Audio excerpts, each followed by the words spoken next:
So many apps are being developed similar to TikTok after its ban in India, though it might be difficult to find a replacement.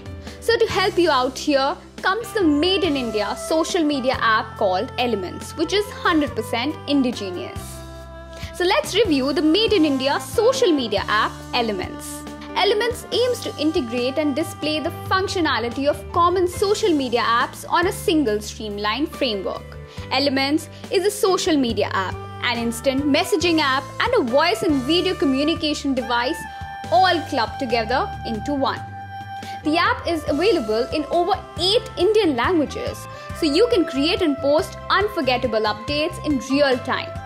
Bring your picture game to the next level with built-in filters.